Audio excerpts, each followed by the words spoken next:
You're listening to the AI Executive Brief, and I'm Stephen Forte. Today's episode is Scayle used to be a moat. AI is draining it. Today we'll talk about how AI is collapsing the competitive advantage of size and why your next disruptor might not have a headcount. They might have a laptop and a fleet of AI agents. For decades, the logic was simple. Scayle wins. More people, more locations, more data, more leverage. If you were big enough, nobody could touch you, but something is shifting, and fast. AI is turning the cost structure of entire industries on its head. The advantages that used to take thousands of employees and years of compounding to build, a small team can now replicate in weeks. Sometimes a single person can do it over a weekend. Today, we've got four stories that make this case from completely different angles.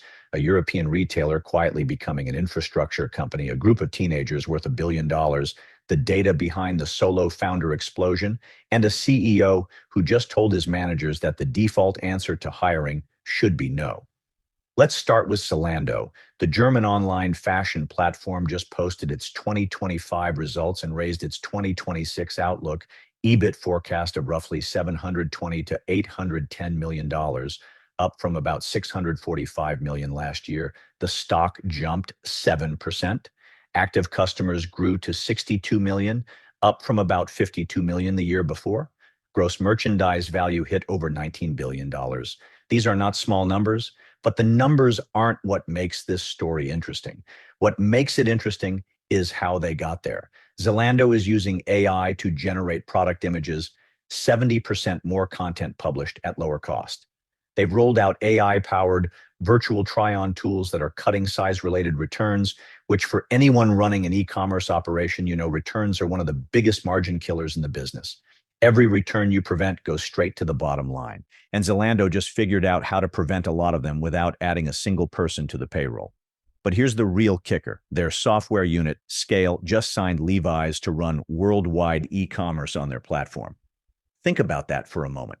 A mid-market European retailer is now the infrastructure provider for one of the most iconic American brands on earth. That's not a pivot, that's a power shift. Zalando used AI to get so efficient at running e-commerce that bigger brands are now renting their tech stack instead of building their own. Scayle didn't protect Levi's here, it made them a customer. Now, if a European fashion company becoming an enterprise software provider doesn't shake your assumptions about competitive advantage, maybe this will. Meet Aaru, a startup founded by three teenagers from the Chicago suburbs, now valued at $1 billion. What they built is deceptively simple. They use census data and consumer behavior patterns to create AI-powered digital personas, essentially synthetic focus groups that can simulate the opinions of thousands of demographic segments. Their client list includes McDonald's, EY Bayer, and A24, the film studio. One engagement matched the results of a 500-person, 2-month consumer study in 1 week. Traditional market research, the kind with recruited panels, screened participants, 6-figure invoices, takes weeks and costs tens of thousands of dollars. Aaru does it in minutes for a fraction of the price. Now, are there legitimate questions about whether large language models can truly replicate the messy unpredictability of real human emotion? Absolutely. But the fact that Fortune 500 companies are already writing checks tells you where the bet is going. 3 kids from the suburbs, not from Stanford, not backed by a 20-year consulting firm, just made your entire consumer insights department look slow, expensive, and obsolete. That's not a hypothetical. It's already happening. And Aaru isn't an outlier. It's part of a much bigger structural shift. Solo-founded startups now make up over 36% of all new ventures. Sequoia is adjusting its underwriting models for what they're calling agentic leverage, the idea that one founder with the right AI tools can do what used to require 50 people and a Series A. The numbers behind this trend are staggering. Cursor, the AI coding tool, is at $2 billion in annual recurring revenue with roughly 150 employees. That's $13.3 million in revenue per person, 8 times Meta's efficiency. And they didn't get there slowly. They doubled from $1 billion to $2 billion ARR in just 60 days. They're now negotiating a $50 billion valuation. Midjourney hit $500 million in revenue with about 40 people. When they were doing $200 million, they had 11. Peter Levels, a solo founder running multiple products at $3 million ARR with 0 employees. Not a small team, not a lean team, zero. Governments are noticing too. In China, at least 7 local governments have launched funding programs specifically for what they call one-person companies.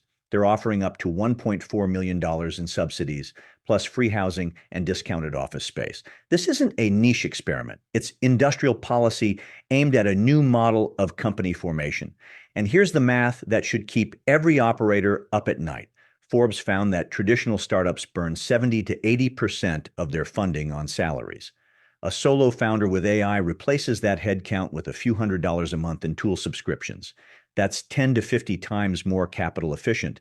The moat of having a big team isn't just shrinking for a growing number of categories, it's becoming a liability. You're not competing against companies anymore. You're competing against people, individual humans amplified by AI, and they move faster than you do.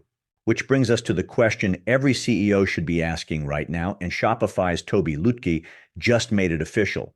He issued an internal memo requiring that managers prove AI can't do a job before they're allowed to hire a human. Not suggest it, not explore the possibility. Prove it. AI usage is now baked into Shopify's performance reviews. Lutke claims some employees are getting 100 times the work done with AI tools. Fortune called it saying the quiet part out loud because plenty of CEOs are thinking exactly this behind closed doors.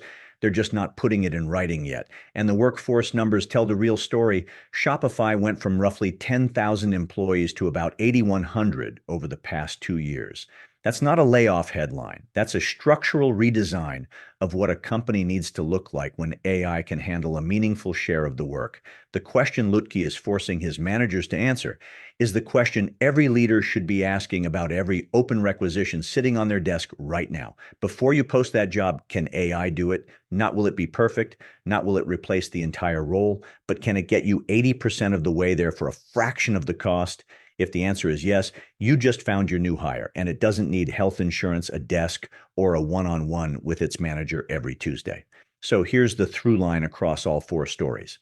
A European retailer used AI to become an infrastructure company that bigger brands now depend on. 3 teenagers built a billion-dollar business that outpaces traditional research firms with decades of head start. Solo founders are generating hundreds of millions in revenue with teams you could fit in a minivan. And one of the most respected CEOs in tech is telling his managers that the default answer to any headcount request should be no, until you can prove a machine can't do it. Scayle used to be the moat. AI is draining it. Your next competitor might not have an office, a sales team, or even a legal department. They'll have a laptop, a credit card for AI subscriptions, and an idea that moves faster than your org chart. The question isn't whether this shift is coming, it's whether you're reorganizing fast enough to stay on the right side of it. And if you're sitting in your next leadership meeting and someone says their competitive advantage is their team size, that might be the moment to ask some harder questions. That's the AI Executive Brief for Monday, March 16th, 2026. I'm Stephen Forte. If this was useful, share it with someone who needs to hear it. I'll be back tomorrow with more. Until then, stay sharp.